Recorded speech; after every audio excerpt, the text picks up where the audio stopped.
Well, as I was saying, you know, the actors. you have each one of them giving me different advices.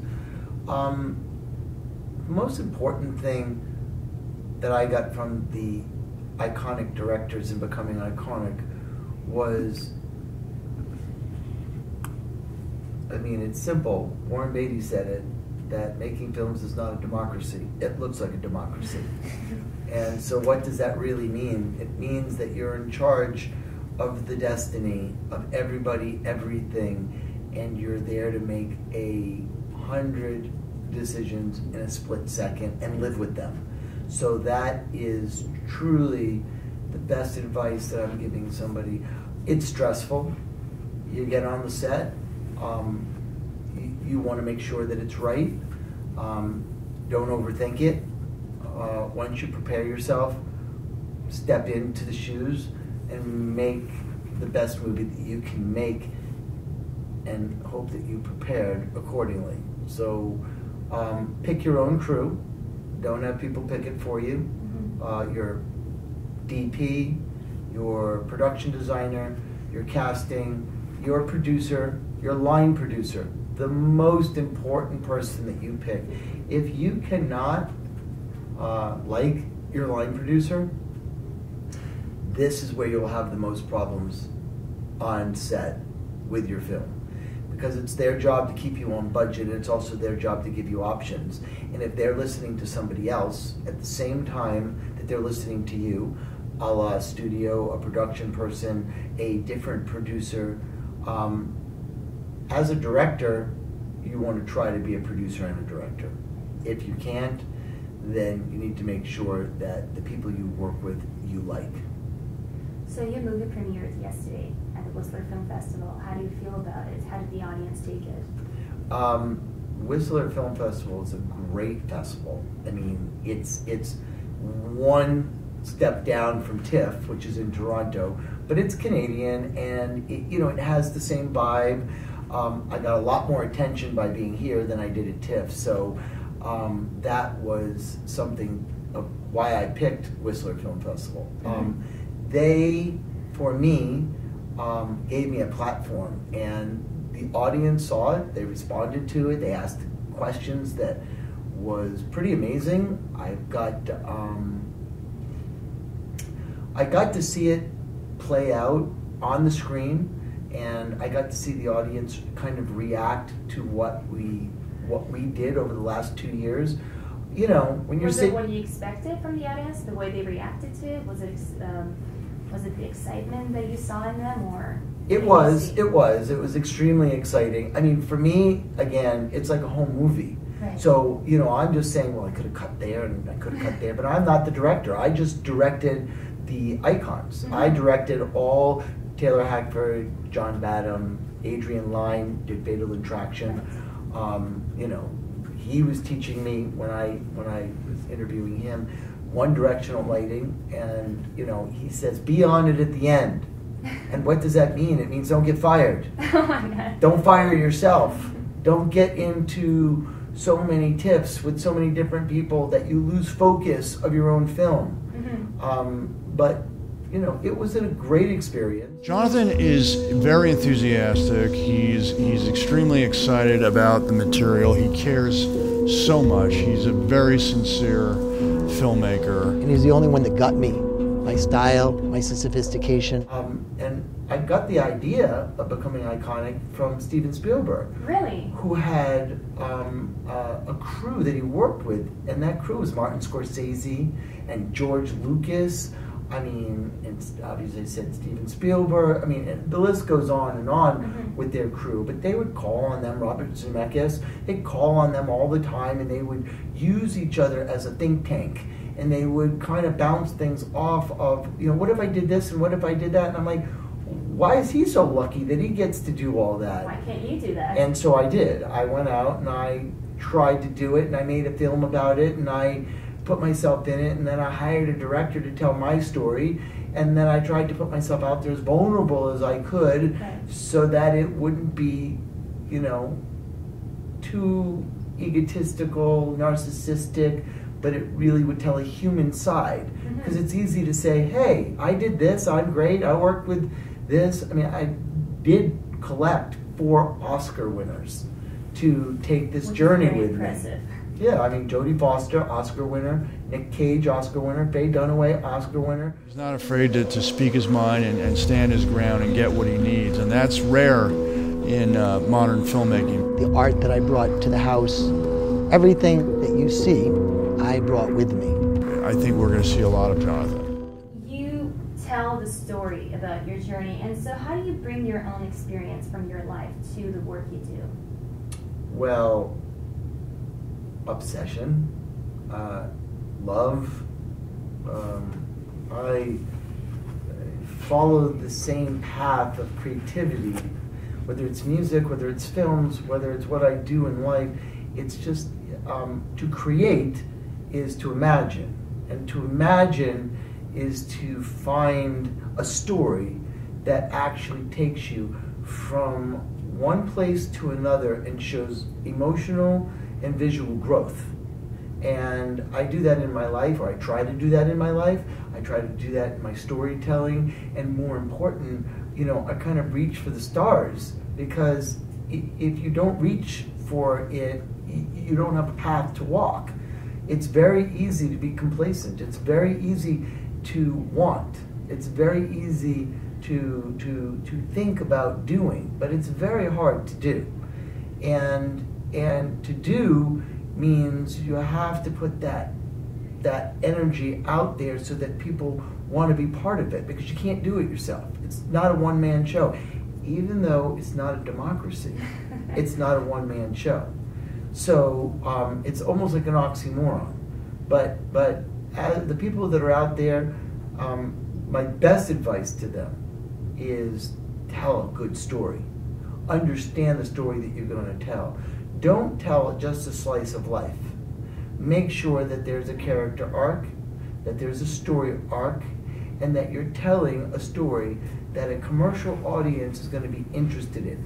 Not a studio audience, because that's today amusement park rides. I mean, Pirates of the Caribbean, Transformers, I mean, everything that you see that's out there today, Marvel, the comic book movies, you know, those movies have a certain place in time for a certain audience. They're telling a different type of story. We, as filmmakers, want to tell a story of emotional and human growth. And that's the difference between being a filmmaker and being in show business. But what inspires you to make a movie about 2 strong female characters? Well, it's a great question, because, that Academy Awards, women were standing up for equality and equal pay. And my journey with the scripts that I write really do tap into the female audience and really do tap into female actors. For me, the male actors do get paid a lot of money, and I recognize that the women are just as talented, and I could actually have a pool of talent that is being overlooked. So I always felt that, hey, let me go into this pool of talent and kind of pull them into my world, and it would be easier than actually going after the men. Well, with that said, this is before Wonder Woman, before it really took shape that women had a bigger place, and they were, it was actually an evolution, which was kind of funny. And I happened to be right at the beginning of that moment in time. So as I was doing my films, I was asked, what type of movies do you want to do?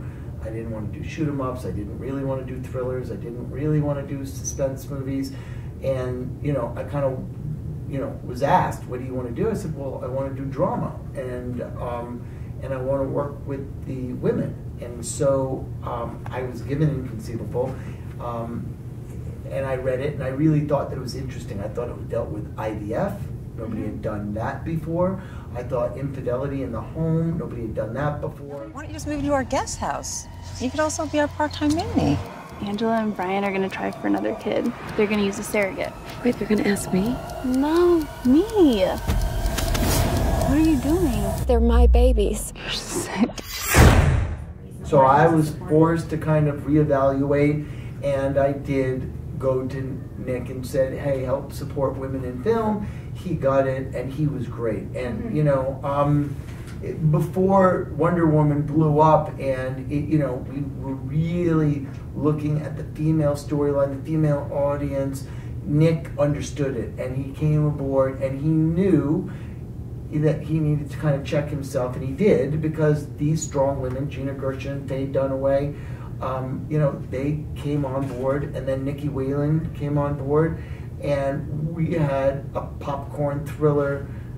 You know, with Inconceivable, I wanted to make it more dramatic suspense than real suspense, and you know, I've gotten some criticism for not making it a true thriller, but those were choices that I made because I wanted the actors to act. I didn't want the audience to go, oh my God, you know, we're making a movie that we've seen 100 times.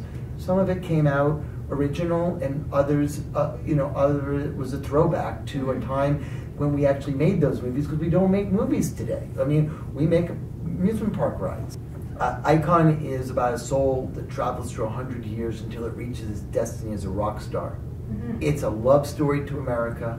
It's about a guy who comes in to America in 1929, and he spawns 100 years, a full generation of family, as they move from New York City to California, through New Orleans, back to New York City, and then we cover vaudeville, jazz, rock and roll, disco, and alternative rock. And the last generation becomes a rock star. The last person who doesn't know, who comes from a dysfunctional household, goes back and looks at his ancestry and looks at his roots and is able to pull together who they were and who they wanted to be so that he could be who he is.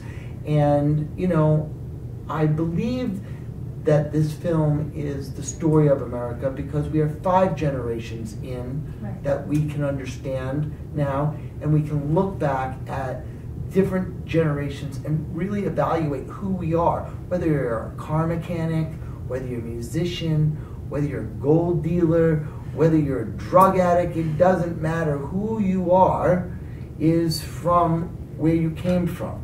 Is it in pre-production right now? No, it's in development. We've made some offers out in, you know, so I'm just starting the process right now. You got to be very delicate.